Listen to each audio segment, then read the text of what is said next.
안녕하세요, 여러분. 시어머니 시집살이보다 동서 시집살이가 더 무섭다는 말 혹시 들어보셨나요? 저는 이번에 이 말의 뜻을 고스란히 온몸으로 받아본 40대 초반의 평범한 여성이에요. 정말 다른 사람과의 대립 같은 건 피하고 싶어 하는 성격이기도 하고요. 그렇지만 제가 당한 일련의 사건들 때문에 참는 것만이 능사는 아니라는 걸 알게 됐죠. 지금 이렇게 글을 쓰면서도 그 사람들의 말과 행동을 떠올리면 지금도 피가 거꾸로 솟는 것처럼 화가 날 정도거든요. 지금부터 제가 당한 황당한 일들을 하나씩 풀어볼게요. 저는 결혼 당시에는 지금과는 다르게 영양사로 일하고 있었어요. 남편은 평범한 중소기업의 회사원으로 시댁과도 큰 문제 없이 지내고 있었어요. 그런데 그런 제가 시댁과 트러블이 생긴 건 시동생, 그러니까 남편의 남동생이 결혼을 하고 나서부터였어요. 도련님은 당시 젊은 사장으로 창업으로 작은 사업체를 운영 중이었거든요. 그런 도련님과 결혼하게 된 제 동서가 저보다 2살이나 많다는 것을 알게 되고 저는 살짝 걱정이 됐어요. 주변에서 그런 이야기를 종종 들었던 터라 걱정이 됐죠. 그리고 그런 우려는 도련님의 상견례에서 드러났죠. 상견례하는 도중에 화장실을 들렀는데 동서가 제 뒤를 따라 화장실로 들어오더군요. 그러더니 대뜸 그러더라고요. 제가 사회에서는 더 연장자고 경험이 많은 어른이니 저한테 이래라 저래라 시키지는 마세요. 존댓말 쓰면서 존중은 해줄 테니 그 정도에서 서로 선을 지키자고요. 정말 당당하게 저에게 선을 지키자는 동서를 보며 속으로 많이 당황했어요. 누가 보면 이래라 저래라 이미 시킨 줄 알겠더라고요. 얼굴 본 것도 처음인데 초면에 하는 말을 들어보니 제 우려가 현실이 되더군요. 근데 그게 무슨 말씀이세요? 선이라뇨. 몰라요? 적당하게 하자는 말이에요. 명절에 일할 때도 나한테 이래라 저래라 시키지 말고 저한테 딴지도 걸지 말고요. 솔직히 저도 이렇게 어린 사람이 제 손윗동서가 될 줄 알았겠어요? 나이 어린 사람을 어른으로 모셔야 하는 제 입장도 생각해줘야죠. 새빨간 립스틱을 바르며 말하는 동서를 보면서 저는 온몸에 소름이 돋는 기분을 느꼈습니다. 아직 상견례만 했을 뿐인데 이 정도로 견제하는 거면 결혼하고 나서는 내 말은 개똥으로도 안 듣겠구나 하고요. 이때 제 대답이 뭔지 궁금하세요? 제가 먼저 선을 넘는 일은 없을 거예요. 대신 동서께서도 선을 안 넘도록 해주셨으면 좋겠네요. 서로가 선을 지키면 얼굴 붉힐 리도 없잖아요. 그렇죠? 상대방은 제가 선을 넘는 걸 경계했지만 저는 그쪽이 선을 넘는 걸 더 걱정했어요. 지금 이 상황만 봐도 선을 아슬아슬하게 타고 있는 건 상대방인 동서였으니까요. 그러자 웃으면서 그러더군요. 마음이 잘 맞아서 좋네요. 그 말 꼭 지켜주세요. 그렇게 말하고는 휙 돌아서 화장실을 나가버렸어요. 그 뒷모습을 보며 참 황당하고 골치가 아파왔습니다. 저 사람을 앞으로 내내 봐야 할 걸 생각하니 말이죠. 그렇게 도련님은 무사하게 결혼을 하게 됐어요. 그리고 그 뒤로 몇 번의 명절이 지나갔어요. 생각보다 서로 선을 잘 지키고 있어서인지 제가 아이를 낳을 때까지 저를 견제하는 일은 없었어요. 그런데 아주 사소한 것에서부터 일이 틀어지더군요. 그것은 우리 아들이 3살이 될 무렵에 설날에 일어났어요. 설이 되면 어른들에게 용돈을 드리잖아요. 저희는 양가에 각각 50만 원씩 드리기로 했어요. 그런데 동서에게서 연락이 왔더라고요. 설 준비에 대해 이것저것 이야기하다가 갑자기 동서가 묻더라고요. 형님, 이번 설에 용돈은 얼마 하시기로 했어요? 저희는 50만 원 드리려고 해요. 그 외에 과일이나 건강기능식품도 하나씩 사서 드리고요. 그래요? 그럼 저희도 50만 원 해야겠네요. 설날에 봐요. 그렇게 전화를 끊었어요. 그런데 설 연휴에 시댁에 갔는데 어처구니 없는 일이 벌어졌어요. 시모가 제게만 일을 계속 시키더라고요. 동서가 늦어서 없으면 또 모르겠는데 있는데도 시모와 수다나 떨면서 일은 저한테만 다 시키더군요. 아무리 제가 둥글게 살고 싶은 사람이라도 이렇게 대놓고 차별하면 기분이 안 나쁠 수가 없잖아요. 그래서 제가 동서에게 말했어요. 동서, 여기 와서 제사 음식 만드는 거 좀 도와줄래요? 어머님이랑 대화하면서 쉬는 게 좋은 건 알겠는데 혼자 하면 아무래도 저녁까지 준비를 다 못 끝낼 것 같거든요. 최대한 돌려 말했어요. 명절이고 어른들 있는 데서 큰 소리 나면 안 된다는 생각에 말이죠. 그런데 동서는 제 이야기를 듣고도 태연히 가만히 있더라고요. 대신 움직인 건 시모였어요. 아무리 아랫동서래도 너보다 나이도 많은 사람한테 이래라 저래라 하는 건 너무한 거 아니니? 시모의 말에 저는 할 말을 잃었어요. 여기서 왜 시모가 나서는지 이해가 안 됐거든요. 네? 당연히. 너 설마 네가 먼저 이 집안에 들어왔다고 새로 들어온 동서한테 텃세 부리는 거야? 우리 집에서는 그런 텃세 용납 못한다. 시어머니를 앞에 두고 당당하게 이래라 저래라 일을 시켜? 어머님, 그게 아니라 동서는 오늘 와서 아무것도 한 게 없잖아요. 제가 지금 일을 다 하고 있는데. 그래서 네가 일 많이 하고 있다고 화내는 거야? 웃기지도 않아. 너는 그게 문제야. 네 동서가 명절이라고 돈을 100만 원 줬다. 이렇게나 시댁을 위하는 동서를 부려먹으려고 하는 거야? 네가 생각해봐라. 돈을 많이 준 사람이 움직여야 되겠니? 돈을 적게 준 사람이 움직여야 되겠니? 결국은 돈 때문이었어요. 시모가 동서 대신 나서서 제게 타박을 준 이유요. 그런데 그것도 정말 열이 받는 이유가 저는 아직 용돈을 드리지도 않았거든요. 시모도 저희 부부가 명절 때마다 50만 원 준 걸 알고 있을 테고 이번에도 50만 원만 준비한 걸 알았던 거예요. 그 와중에 동서가 100만 원을 가져왔으니 눈이 혹했겠죠. 솔직히 동서가 100을 내든 200을 내든 상관없는 일이어야 하는데 그 돈 액수에 휘둘려서 사람을 평가하는 시모 때문에 제가 이런 일을 당한다는 게 정말 짜증났어요. 어머님, 설마 돈 때문에 동서를 감싸고 도시는 거예요? 그것도 중요하지 않니? 너도 머리라는 게 있으면 생각을 좀 해봐.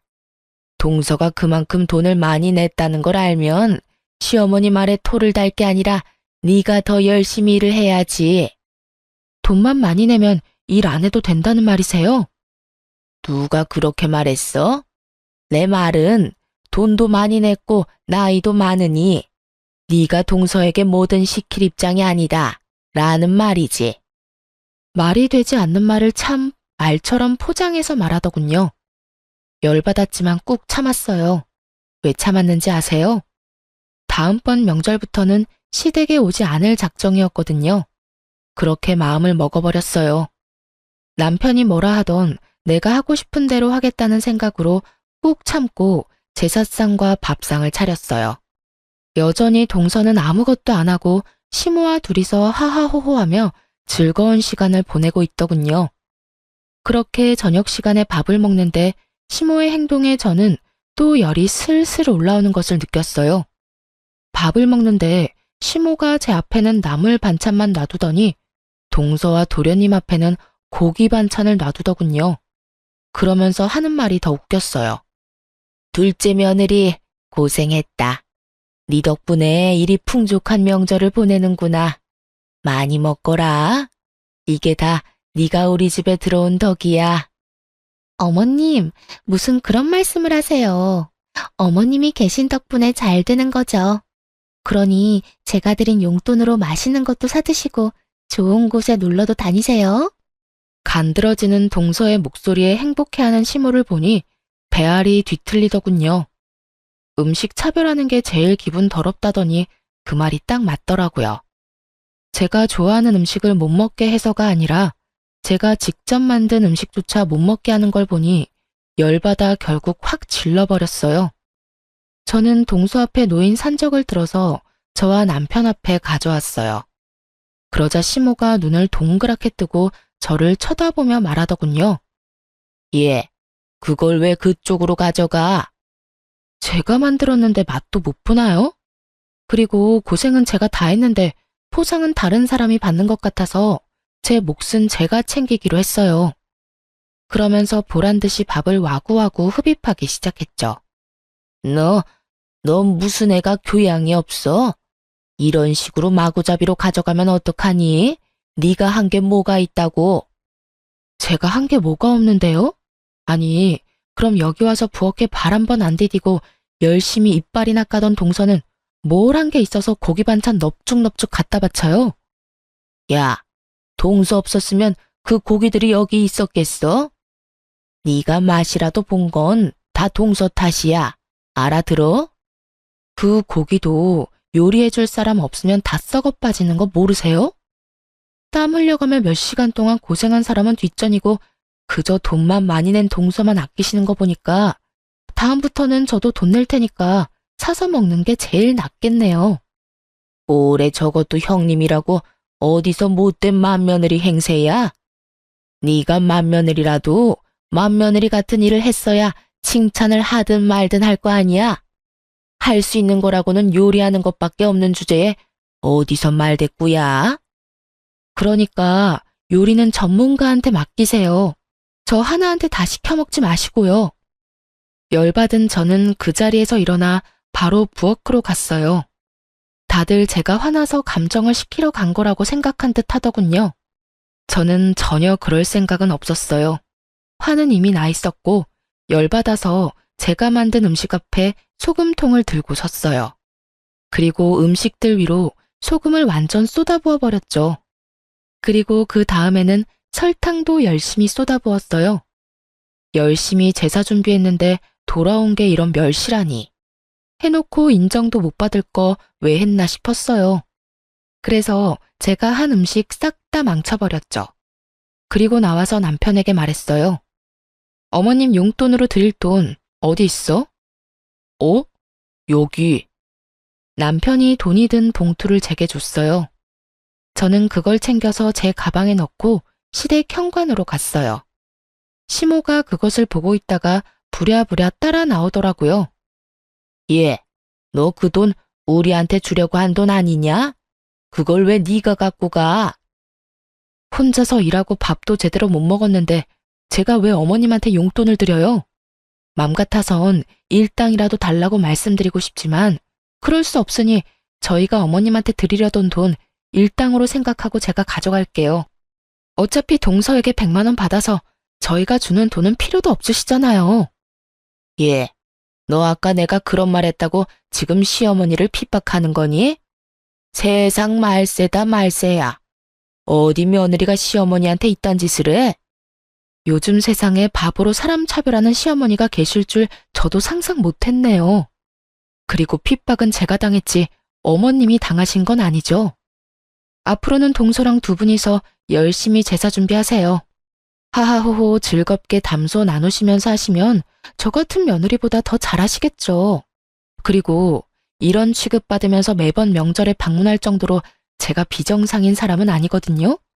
정상인이라면 대놓고 용돈으로 차별하는 곳에 오고 싶은 마음 없을 테니까요. 그럼 안녕히 계세요.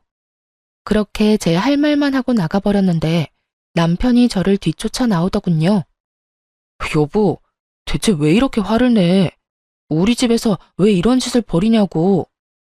이런 짓? 당신은 내가 무슨 취급당했는지 옆에서 뻔히 보고도 그런 말을 해? 내가 무슨 짓을 했는데? 당신이 말해봐. 내가 무슨 짓을 했는데? 당신이 우리 엄마랑 재수 씨한테 일방적으로 화를 냈잖아. 당신이 본 게 그게 다야? 그럼 그 밥상 위에 올라온 요리가 내가 다 만든 거라는 건 몰랐어? 알지, 알아. 그래도 좀만 참으면 되는 걸 왜 그렇게 화를 내는 건데?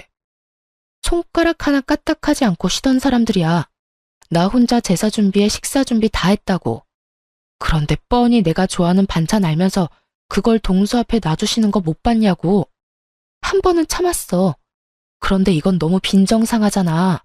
음식으로 어떻게 차별을 해? 이게 맞는 거야? 화를 안 낼 일이냐고.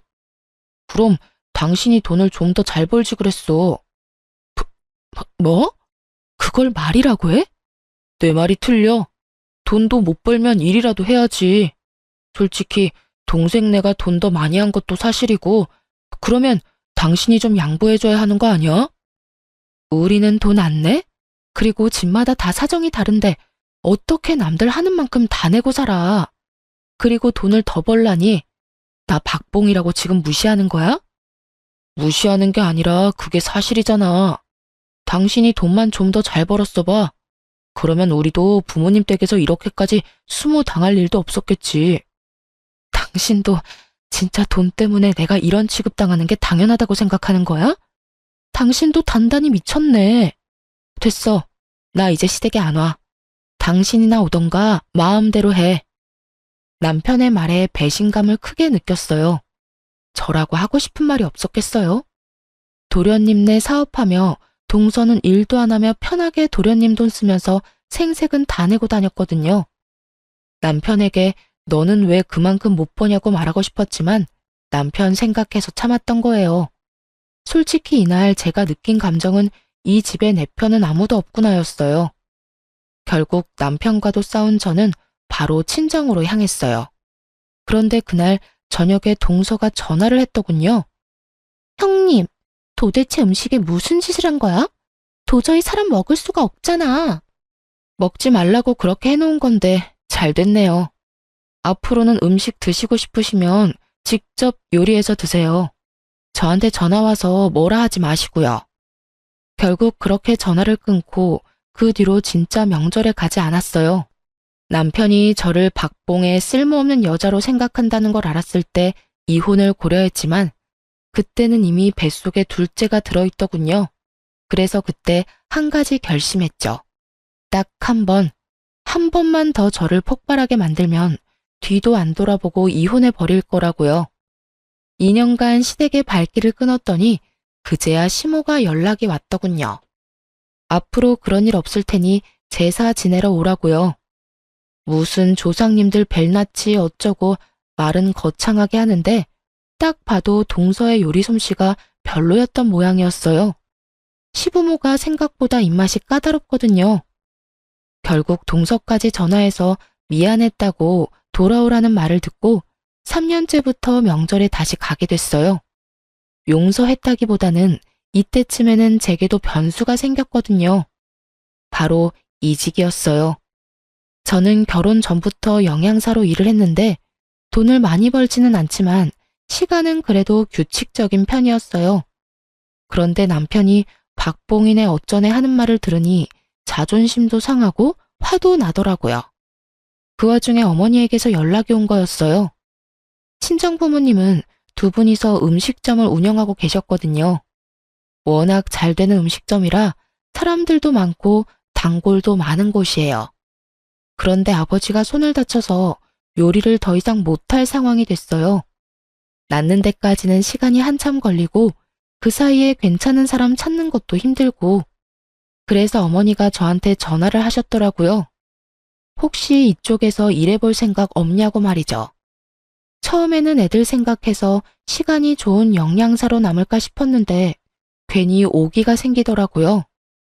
애들을 시댁에 맡기는 한이 있더라도 돈을 좀 많이 벌어봐야겠다는 생각이요. 어머니가 수익은 벌어들인 수입에 따라 나눈다고 하셨던 게 사실 가장 큰 이직 이유였어요. 워낙 잘 되던 가게인데다가 가족 병영으로 소규모로 하다 보니 인당 돌아오는 수익이 꽤 높았거든요. 그래서 결국은 영양사를 그만두고 본격적으로 부모님 가게 일을 같이 하기로 했어요. 그렇게 이직을 하고 2달 정도 일하는데 확실히 예전보다 훨씬 더 잘 벌게 됐어요. 힘은 예전보다 더 들었지만 쌓이는 통장 잔고를 보니 기분이 좋았거든요. 그리고 돈을 점점 더 많이 벌면 벌수록 남편도 더 좋아했어요. 그렇게 일한 지 3년쯤 지났을 때였어요. 시부모에게 연락이 왔어요. 잠깐 시댁으로 오라는 연락이었죠. 일하느라 바쁜 와중에 시간 내기 힘들어서 주말에 간다고 했는데 평소 같으면 그냥 오라면 올 것이지 무슨 주말이냐 하고 토를 달 법한 양반들이 무슨 일인지 너 좋을 대로 오라고 하시더군요. 이상한 생각이 들었지만 뭔가 중요한 일인가 싶어서 저도 일을 마치자마자 시댁으로 얼른 달려갔어요. 갔더니 시부모만 있는 게 아니었고 도련님과 동서, 남편까지 있더라고요. 도련님네도 와 계셨네요? 무슨 일로 부르셨어요? 내 긴 말 안 하마. 네 시동생 얼마 전에 같이 일하던 동업자한테 사기당했어. 그놈이 아들이 벌어놓은 사업자금을 몽땅 다 들고 날랐다지 뭐니? 그래서 지금 파산 직전까지 왔어. 내 첫째한테 들어보니 네 가게가 그렇게 장사가 잘 된다며? 네가 우리 둘째 아들 거기서 일하도록 해줄 수 없겠니? 가족 좋다는 게 뭐니? 이럴 때 돕고 사는 거지. 안 그러냐? 자기 편할 때만 가족이라고 말하는 시모를 보니 정말 안이 꽂고 열받았지만 참았어요. 그런데 그때 도련님이 제게 말하더군요. 형수, 제발 저 좀 살려줘요. 형한테 들어보니까 월급도 엄청 많이 번다는데. 우리가 들어가서 일하면 도움도 되고 우리도 급한 불은 끌 수 있고. 솔직히 지금 파산 직전이에요.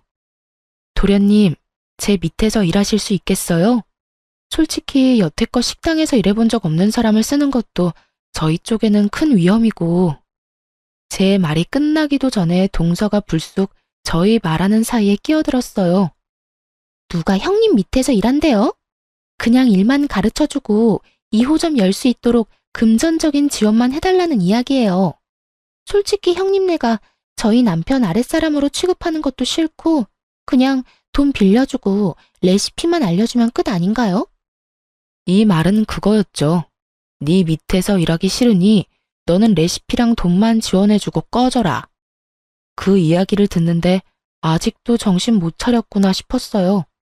사업이 망해서 지금 돈 빌리러 온 인간들이 이렇게 콧대를 세우고 기고만장한 꼴을 봐야 한다니.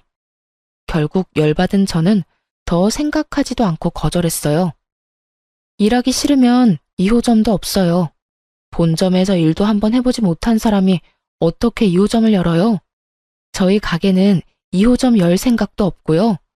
일도 배우기 싫고 2호점을 열고 싶고 그런 마음이라면 저희 친정 부모님께 바로 찾아가시는 게 좋겠네요. 근데 이 상황 좀 웃기지 않아요? 물에 빠진 사람 구해주겠다니 보따리도 찾아내라는 거잖아요. 물속에서 건져만 주면 됐지 뭐가 그렇게 원하는 게 많은지. 아직 덜 급한 것 같으니 저는 이만 가볼게요. 제가 자리에서 일어나는 신용을 하자 시모가 저를 붙잡았어요. 넌 애가 왜 이렇게 인정이 없어? 얘네 불쌍한 거 안 보이니? 네가 도와주면 좋잖아. 돈 벌면 어차피 다 갚는다는데 왜 그렇게 예민하게 굴어? 예민한 게 아니라 상식적인 거죠. 일 안 배우면 2호점도 없어요. 그렇게 알고 계세요.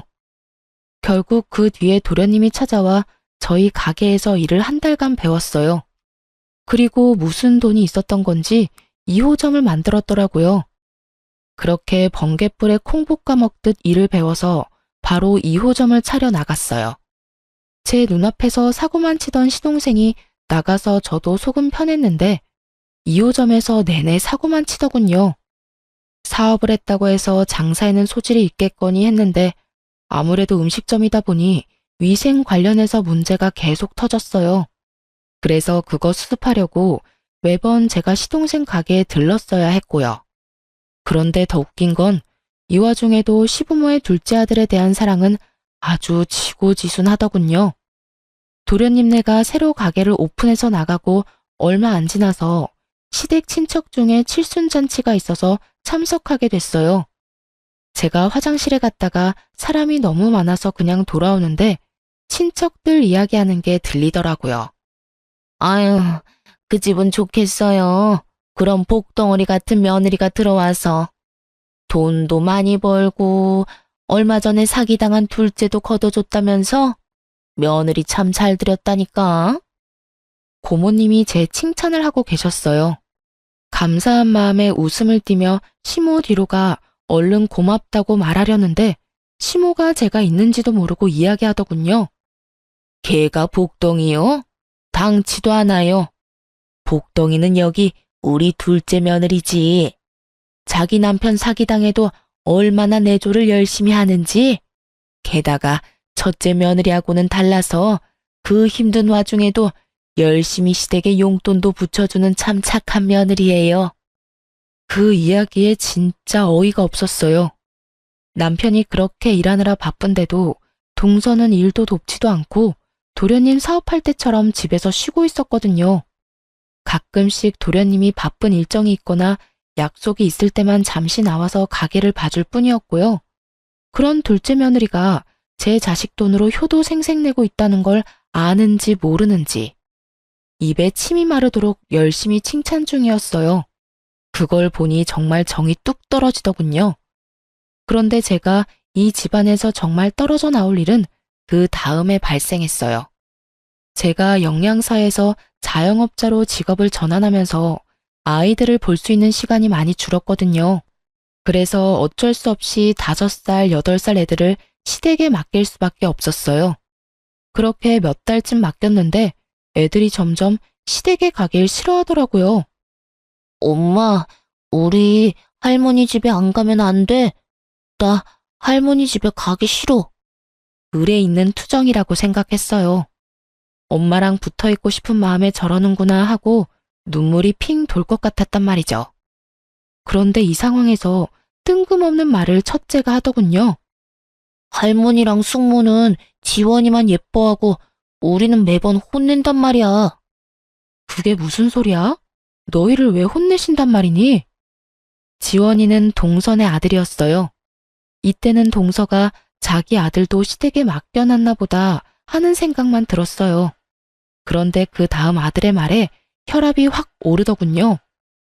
할머니가 지원이한테만 맛있는 거 주고 우리는 맛있는 거 먹지도 말래. 그리고 지원이가 우리가 가져간 장난감 뺏어갔는데 숙모가 우리한테 소리 지르고 못됐다고 막 뭐라고 했단 말이야. 우리 할머니 댁에 안 가면 안 돼? 나는 진짜로 가기 싫단 말이야. 그 이야기를 듣는데 인내심이 뚝 끊어지더군요. 먹는 걸로 장난치던 그 버릇이 이번에는 우리 애들에게 나왔나 보더라고요. 저는 흥분한 채로 아이들에게 이것저것 물었어요. 그러니 끝도 없이 시모와 동서가 한 짓이 아이의 입을 통해 흘러나오더군요. 동서의 아이를 오냐오냐 키우면서 우리 애들은 무슨 일이 있든 혼을 냈다고 했어요. 과자를 사와도 우리 애들한테는 한 번도 준 적이 없대요. 밥 먹을 때도 맛있는 반찬은 모두 지원이 거라고 하는 말에 진짜 눈을 질끈 감았네요. 손주들이라면 본인 핏줄이니까 잘해줄 거라고 생각했어요. 그런데 고작 몇 달 만에 그것도 학원 하원하고 그 짧은 2~3시간 동안 애들을 이런 식으로 차별했다는 걸 제 귀로 직접 들으니 분노가 멈추지 않았어요. 동서와 도련님 파산하고 물에서 건져 올려준 사람이 저와 저희 부모님인데 은혜를 원수로 갚는 거잖아요. 도와준 은인의 자식들한테 저딴 식으로 대하다니 참을 수가 없었어요. 저는 열받아서 시모와 동서에게 직접 이야기하려다가 일을 마치고 온 남편에게 이야기하기로 했어요. 당신 애들 이야기 들었어? 어머님이 동선의 애만 예뻐하시면서 우리 애들하고 차별하신다는 말. 그래서 지금 애들 싸움에 끼는 어른이 되라는 거야? 이게 어떻게 애들 싸움이야? 엄연히 차별을 받았잖아. 애들이 상처를 받았고. 애들이 엄청 큰 잘못을 해서 혼나는 거라면 그래, 100번 양보해서 참을 수 있지. 근데 보라고, 애들이 잘못한 게 뭐가 있어? 그리고 잘못했다 한들 먹는 걸로 차별하는 게 어딨어? 그것만큼 기분 나쁜 게 세상에 어디 있다고. 나한테도 그러시더니 이번에는 애들한테까지 이러시네. 당신이 어머님한테 뭐라고 말씀 좀 드려. 애 맡겨놓고 그런 것까지 요구하라고? 당신이 바빠서 애 맡긴 거잖아. 그러면 신경을 꺼. 그리고 솔직히 네가 우리 집에 못하니까 애들이 적골 당하는 거지. 재수 씨처럼 나긋나긋하게 좀 굴어봐. 사람을 이렇게 달달 볶지 말고. 당신 지금 내가 잘못해서 애들이 당한다는 말 그거 진심으로 한 말이야? 내가 바빠서 애 맡긴 것도 다 내 탓이라고 이 미친놈아. 박봉이라면서 나더러 돈 좀 많이 벌라고 한 게 당신이야. 어디서 책임전가야? 돈 많이 벌어다 주니까 이번에는 뭐? 내가 나긋나긋하지를 못해서 우리 애들이 차별당한다고? 그게 아빠라는 인간이 할 소리야? 지금 당장 화내고 뭐라 해도 모자랄 판에. 내가 한마디 하는데 당신 요새 이상해. 돈 많이 번다고 기고만장해져서 우리한테 당신 잣대 들이대는 것 같은데 그거 그만하라고. 매번 돈 번다는 이유로 우리 집안 행사에도 빠지고 애들도 제대로 안 보고. 그게 엄마냐? 그게 며느리냐고. 그 돈으로 잘 먹고 잘 살고 있잖아. 이번에 새로 이사한 것도 집안에 새로운 가전 다 들인 것도 다 내 덕분 아냐? 그런데 뭐? 내가 아무것도 안 해? 네가 처먹고 누리고 있는 모든 게 내 주머니에서 나오는데 당신이 그딴 이야기를 한다고? 당신이 나를 그렇게 바닥으로 생각하는지 몰랐네. 알았어. 당신이 나를 얼마나 무시하는지 알게 됐으니까 이혼하자. 왜 살아? 동서처럼 나긋나긋하고 일 안 하고 집에서 돈만 축내며 남편 돈으로 생색내는 예쁜 장식품 같은 여자나 구해서 살아. 나처럼 악착같이 돈만 버는 여자 때려치우고. 나도 너 같은 놈 때려치우고 딴 남자 찾을 테니까. 박봉이라고 난리칠 때는 언제고 이제 와서 딴소리를 해? 에라이 천하의 나쁜 놈 같으니라고. 그런 말이 아니잖아, 여보. 저를 잡는 남편놈 손을 뿌리치고 저는 애들을 데리고 친정으로 와버렸어요. 정말 화가 머리끝까지 나서 참을 수가 없었어요. 애들은 이 상황이 뭔지도 모르고 어안이 벙벙한 상태였고 부모님은 그런 저를 이해해 주셨어요. 그간 제 마음고생을 누구보다 가까이서 봐주신 분들이었으니까요. 그런데 아무리 생각해도 동서가 우리 애들을 혼냈다는 걸 듣고는 가만히 참을 수가 없겠더라고요. 도련님한테 전화를 걸었어요. 그리고 내일 가게에 있냐고 물었죠. 가게에 필요한 물건을 2주에 한 번씩 보내주는데 가져가야 한다고 말이죠. 그랬더니 내일은 자기가 약속이 있어서 와이프한테 가게를 맡겨놓을 거라고 모레 직접 본점으로 찾아오겠다고 하더라고요. 저는 내일이 기회라는 생각이 들었어요. 그래도 도련님 없을 때 이야기하면 둘 다 아이 키우는 엄마 입장에서 대화가 잘 통할 수도 있잖아요. 다음날 점심에 동서가 일하고 있다던 도련님네 가게로 향했어요. 그리고 충격적인 장면을 목격하고야 말았어요. 동서가 시동생이 아닌 다른 남성과 가게 안에서 만나고 있더군요. 보통 사이가 아닌 게 확실했던 게 팔짱도 끼고 서로 허리에 손도 두르고 여하간 분위기가 보통이 아니었거든요. 저는 동서와 이야기하겠다는 애초의 목적도 있고 그 상황을 핸드폰으로 녹화하고 있었어요. 솔직히 좋은 약점 하나 잡았다는 생각이었어요. 그리고 두 사람이 잘 보이지 않는 구석에서 입을 맞추는 장면까지 녹화할 수 있었던 저는 그 길로 집으로 돌아왔어요. 이걸 언제 터트릴까 했는데 그날 저녁 남편이 시댁으로 오라더군요. 시댁에 갔더니 남편놈이 아주 당당하게 이혼 이야기 하자고 하더라고요. 모든 시댁 식구들이 있는 곳에서. 그런데 동서가 제일 웃겼어요. 형님, 아무리 그래도 애들 말만 믿고 저희한테 이러시는 건 너무하죠. 저희라고 좋아서 애들 혼냈겠어요? 애들이 혼날 짓을 해서 혼냈는데 혼낸 것도 화가 나긴 하는데 음식 가지고 차별했다는 것 때문에 더 열받았거든요. 우리 애들이 바보라고 생각하는 거 아니죠? 어쨌든 이혼 번복 안 해요. 그렇다네요, 아주버님. 그러면 형님, 형님이 원해서 이혼하는 거니까 위자료도 이쪽에 줘야 하는 거 알죠? 재산 분할도 확실하게 해야 하고요. 위자료? 재산 분할? 어이가 없어서. 내가 무슨 명목으로 이혼하는 줄 알아요? 당신들 시댁 때문에 이혼하는 거야. 남편 놈은 그 사이에서 아무 도움 없이 나한테 성질만 내서 그렇고, 음식으로 차별하고 용돈 적게 줬다고 일 부려먹고, 사람을 인간으로 대해줬으면 이혼을 할 리가 있겠어? 형수님, 형님이 어찌됐건 저는 두 분이 이혼을 했다고 저희 가게 차별하는 건 가만둘 생각 없어요. 그러니까 그 부분은 확실하게 해줬으면 좋겠고. 가게 걱정 말고 와이프나 걱정하지 그래요. 그렇게 끼고 돌며 사랑하는 도련님네 와이프, 다른 남자랑 바람나서 지금 난리도 아니던데? 막말로 그 집 애들이 누구 씨인지 알게 뭐야? 뜬금없이 떨어진 폭탄에 시댁이 한순간 고요해졌습니다. 저는 그 고요함을 즐기며 그 속에 전혀 고요하지 못한 동서의 얼굴을 보며 핸드폰을 열어 동영상부터 켜줬어요. 도련님 약속 있다고 가게 동서한테 맡겼죠? 보세요. 거기서 낯선 남자랑 둘이서 얼마나 즐거운 시간 보냈는지. 그리고 그 순간 시동생이 제 폰을 들고 가서 요리조리 화면을 확대해 보더니 얼굴이 새빨갛게 분노로 터질 것처럼 변해버렸어요.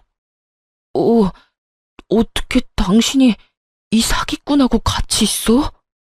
사기꾼? 갑자기 등장한 단어에 저도 당황한 찰나 동서가 그 자리에서 시동생에게 무릎을 꿇고 빌더라고요. 여보, 잠깐 내가 정신이 나갔나 봐. 그러려고 그런 건 아닌데. 너 미쳤어? 어떻게 우리 회사 망하게 한 사기꾼 놈이랑 붙어먹어? 알고 보니 동서의 상간남이 시동생 회사를 말아먹은 시동생의 친구이자 동업자였던 사람이었더군요. 동서도 참 지고지순하더군요. 남편 회사 망하게 만들어서 자기도 힘든 상황에 사업 망하게 한 남자와 계속 만나고 있었다니. 아마 그 남자 쪽에서 뭔가 금전적인 지원을 해줬을 거예요. 아니면 두 사람이 여전히 만나는 게 이해가 안 가니까요. 그런데 그 상황에 더 배신감을 느낀 사람은 시모였더라고요. 야, 너 어떻게 이럴 수가 있어? 네가 우리 아들 사업 망하게 한 놈이랑 붙어먹었어? 너도 저 사기꾼이 아들 사업 망하게 하도록 도와줬지? 내가 아들 사업에 투자한 돈만 해도 얼만데 그 돈이 지금 이 집 담보로 여전히 대출로 잡혀 있는데 어떻게 내 돈을 다 날려먹게 만들 수가 있어? 자그마치 1억이다 1억. 그 돈을 날려먹은 게 다 니년 탓이라고? 내 돈 내놔. 당장 내 돈 내놔. 그렇게 동서를 애지중지하던 시모가 동서에게 년이라는 말까지 해가며 옷을 붙들고 난리를 쳤어요. 시모의 힘에 이리저리 휘둘리는 동서의 얼굴은 평소에 그 완벽하고 새초롬한 모습 따위는 사라지고 없었죠. 어머니, 설마 동생한테 이 집 담보로 대출받아서 사업자금으로 줬어요? 제가 그렇게 하지 마시라고 말씀드렸잖아요. 항상 동생 왜 있는 거 다 동생한테 퍼주지 못해 안달이세요? 여태껏 가지고 있던 재산 다 동생한테 털어줬으면 됐지. 설마 매달 돈 달라고 하신 거 이 담보대출 이자 때문에 달라고 하신 거예요? 아, 설마 이번 동생 가게에도 돈 대주신 거 아니죠? 야, 너 말해봐. 엄마한테도 돈 받았어? 나한테 2천만 원 빌려갔잖아. 남편의 말에 저도 깜짝 놀랐죠. 그때 2호점 연다고 돈 빌려달라고 했을 때 제가 거절했는데 남편이 몰래 동생에게 돈을 줬을 거라고는 상상도 못하고 있었거든요. 참, 저 몰래 많이들 시동생과 동서를 도와줬더라고요. 결국 남편도 시모의 행동에 열이 받아서 또 분노해서 난리가 났죠. 동서의 불륜 동영상 하나로 집안이 연쇄적으로 난리가 난 걸 보니 속으로 참 웃겼어요. 서로가 서로를 비난하며 니 탓 내 탓하고 있었거든요. 그렇게 나긋나긋하고 용돈 잘 주는 며느리에서 순식간에 죽일년이 된 동서를 보며 저도 그제야 마음의 응어리가 좀 가라앉았어요. 그렇게 서로 탓만하는 사람들 보며 남편에게 말했어요. 소송할 거고 위자료는 아마 당신이랑 당신 집안에서 전부 내야 할 거야. 우리 쪽 변호사는 상당히 자신 있는 모양이더라고. 그럼 앞으로 연락하고 싶으면 변호사 통해서 연락해. 그렇게 말하고 나와버렸어요. 그리고 어떻게 됐을까요? 시동생이 운영하던 저희 가게 2호점도 망해버렸어요. 사업한다는 인간이 개인사를 가게 운영하는 데까지 끌고 들어와서 결국에는 고객들 다 떨어져 나가고 폐업하게 됐더라고요. 그리고 그 덕분에 남편이 지원해줬다는 2천만 원도 훅 순식간에 사라져버렸죠. 그때 돼서야 제정신이 돌아왔나 보더라고요.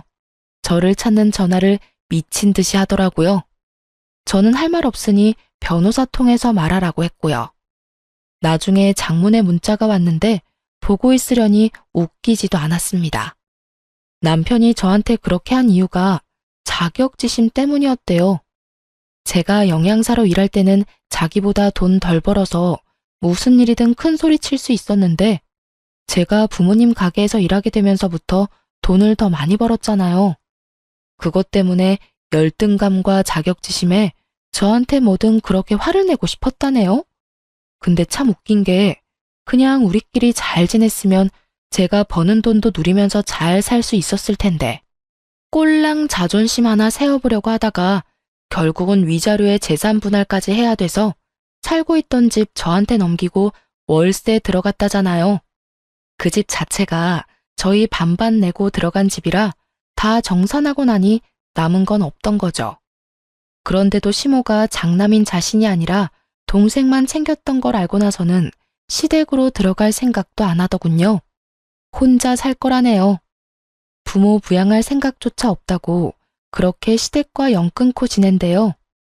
시동생은 동서를 용서하고 같이 살아보려고 했다고 해요. 그런데 동서는 이혼하고 싶어 했고요. 근데 결국은 이혼을 안 하고 여전히 같이 살더라고요. 그 이유를 알고 나니 웃겼는데 동서가 그 불륜남한테 버림받는 바람에 갈 곳이 없어져 시동생 옆에 딱 붙어 있으려고 했다네요. 자기도 비빌 언덕은 있어야 한다고 생각했나 보더라고요. 그런데 그 불륜남이 시동생에게 붙잡히면서 일이 복잡해진 거죠. 불륜남이 자기 혼자 죽기는 싫었는지 동서가 사업 망하도록 도와줬다면서 돈 빼돌릴 때 도움 줘서 그만큼 가져갈 수 있었던 거라며 다시 폭탄 하나 터트린 거예요. 결국 그 이야기 듣고 시동생이 열받아서 내치려고 했는데 동서가 빌고 빌어서 결국 같이 산다고 해요. 그치만 돈도 다 잃고 가게마저 폐업되고 나서는 갈 곳이 없어서 시댁에 들어가서 지낸다는데 아주 노비처럼 지내고 있다고 하더군요. 그 사람이 뭘 하든 저는 제 인생 가야 하는 게 맞는 거죠. 저는 이혼 후 그 집 팔고 부모님한테 말해서 근처 좋은 상가 건물로 가게를 확장 이전하기로 했어요. 집 한 돈 다 넣었어요. 그리고 1층은 가게, 2층은 저희 집, 3층은 부모님 집으로 해서 3층짜리 근생 건물을 샀어요. 2층에 집이 있으니 애들을 따로 봐줄 사람은 찾지 않아도 되고 조용할 때마다 올라가서 확인만 하면 되니 훨씬 마음이 편했어요. 애들도 할머니 댁에서 구박받으며 사는 것보다 지금 집을 더 좋아하고요. 그렇게 몇 달쯤 뒤였을까요? 제가 시모와 동서를 마주하게 된 일이 있었어요. 저는 가게 청소하고 밖으로 쓰레기를 버리러 온 참이었고 두 사람은 저희 가게 앞을 지나가고 있더라고요. 그런데 동서가 시모의 짐을 모조리 들고 낑낑거리는 표정으로 시모의 뒤를 따라가고 있었어요. 저는 저 사람들 지나가면 들어가야겠다 싶었어요. 괜히 마주치고 싶지 않았으니까요. 그런데 시모가 갑자기 저희 가게 앞에 멈춰서더군요. 그러더니 갑자기 혀를 차고 말했어요. 생각할수록 열받네. 왜 네가 우리 집에 들러붙어 있어? 식충이 같은 인간아. 아우 속상해. 첫째 며느리가 우리 집에 남아 있었으면 저 친정 돈으로 우리가 망하지 않았을 수도 있는데 내가 그때는 왜 그런 생각을 못했는지 알 수가 없어. 네가 나를 돈으로 꼬드겨서 그런 거지. 시모의 뾰족한 화살이 동서를 향해 쏘아졌어요. 동서는 억울한 마음이 드는 듯 입을 삐죽했지만 아무 대답 못하고 고개만 숙이고 있더군요. 아들 새끼 망하게 할 때부터 네가 우리 집 화근이라는 걸 알아야 했어. 네가 양심이라는 게 있으면 이렇게 우리 집에 빌부터 살 게 아니라 일자리라도 알아봐서 내 돈이라도 갚아야 하는 거 아니니? 매번 네 서방한테 힘든 일 다 시키고 그 돈으로 펑펑 돈이나 쓰고 네가 인간이야? 결국 소리가 커지고 주변 사람들이 한두 명씩 밖으로 얼굴을 내보이자 어쩔 수 없이 제가 나섰어요. 저희 가게 앞에서 이런 일이 벌어지면 가게 이미지에 타격을 입잖아요. 남의 가게 앞에서 큰 소리 내지 마시고 빨리 지나가세요. 여기서 이러신들 제가 그쪽 집에 다시 돌아갈 일도 없고 이 가게가 그쪽 집안 것이 될 일도 없으니까요. 제가 등장하자 시모 얼굴이 반가운 빛을 띠더군요. 이혼 전에는 볼 때마다 마땅찮은 표정만 짓더니 사람 마음 참 간사해요. 가게 잘 되는 걸 보면 볼 때마다 잃어버린 것이 얼마나 소중한지 깨닫게 됐나 봅니다. 그래도 다시 돌아갈 생각 따위 전혀 없지만요. 어머, 얘, 너 있었니? 요즘은 어떻게 지내? 우리 손주들은 잘 지내고 있지? 우리도 요즘 손주들 얼굴 보고 싶어서 눈물이 날 정도란다. 네가 마음을 조금만 써서 우리랑 손주들 만나게 해주면. 이번에도 동선의 아들하고 비교하면서 차별하실 건가요? 죄송한데 애들 차별하셨으면서 우리 애들 왜 궁금해하세요? 차별이라니. 그건 다 네 동서가 시켜서 한 일이야. 아니었으면 내가 내 핏줄 싫어할 일 없잖니. 요즘에 지원이 그것이 얼마나 기고만장해졌는지 몰라. 그런 눈치도 없는 애보다 너희 애들이 훨씬 낫지. 그러니 너도 이만 오해를 풀고. 그 이야기를 가만히 듣던 저와는 달리 누군가는 시모의 이야기에 기분이 퍽 나빠진 모양이었어요. 어머님, 누가 시켰다고 그러세요? 그리고 애 놔두고 그렇게 차별하시는 거 아니죠? 제가 여태껏 어머님한테 어떻게 했는데 이혼해서 이제 가족도 아닌 사람 앞에서 저를 이렇게 구박하실 수가 있는 거예요. 이거 봐. 감히 눈 동그랗게 뜨고 시어머니를 노려봐? 네가 지금 나한테 눈 크게 뜨고 대들 수 있다고 생각하니? 어이가 없어서 지금 내 꼴을 좀 봐라. 네가 우리 아들 두고 그런 미친 짓을 저질러서 내가 지금 이 모양이 꼴 아니냐? 그게 왜 제 탓인데요? 어머님이 뿌린 대로 거둔 거지. 저도 이런 짓 못 해먹겠어요. 아무리 잘못했었어도 그렇지. 용서해줬으면 이렇게 부려먹지나 말아야죠. 동서는 그 상태 그대로 짐을 다 팽개치고는 씩씩거리며 가버리더군요. 제가, 아휴, 봐라. 지금 집안이 이 모양이야. 역시 맏며느리가 없으니 기강이 안 사네. 어쨌든 나중에 애들 데리고 한번 오거라. 응? 무슨 착각하시는 건지 모르겠지만 저희 애들은 그쪽 집에 안 가요. 애들이 뭐라고 하는 줄 아세요? 할머니 댁 안 가서 너무 좋대요. 할머니한테 차별받아서 정말 기분 나빴는데 여기서는 그런 차별 안 받아도 된다고요. 그러니까 기대하지도 마세요. 애들 차별할 때는 언제고 이제 와서. 제 말에 시모가 얼굴이 울그락 푸르락 하더니 결국 아무 말 못하고 땅에 떨어진 짐을 주워서 어그적 집으로 걸어가더군요. 결국 돈으로 저울질하다가 두 며느리에게 버림받고 둘째 아들이 돈 잘 버는 것 같아서 거기 돈 쏟아부었다가 그 사실을 알게 된 장남에게 버림까지 받았네요. 덕분에 사람을 마음으로 대하지 않으면 저렇게 순식간에 망할 수도 있다는 걸 알게 됐네요. 어찌됐든 시댁 사람들은 모두 저에게는 최악의 사람들이었어요. 나중에 들어보니 동서는 이때 저와 마주치고 시모와 언쟁을 벌인 다음에 그대로 집을 나가버린 모양이었어요. 제게 고통을 준 사람들이 모두 벌을 받은 걸 확인하니 마음이 좀 편해졌어요. 여전히 저는 아이들 둘 키우며 열심히 살고 있어요. 지금은 저희 부모님이 하시던 가게를 이어받아 열심히 사장으로 일하고 있습니다. 앞으로는 이런 사람들과 엮이지 않고 좋은 인연만 만들면서 잘 살아볼 예정입니다. 여기까지 제 이야기 들어주셔서 감사합니다.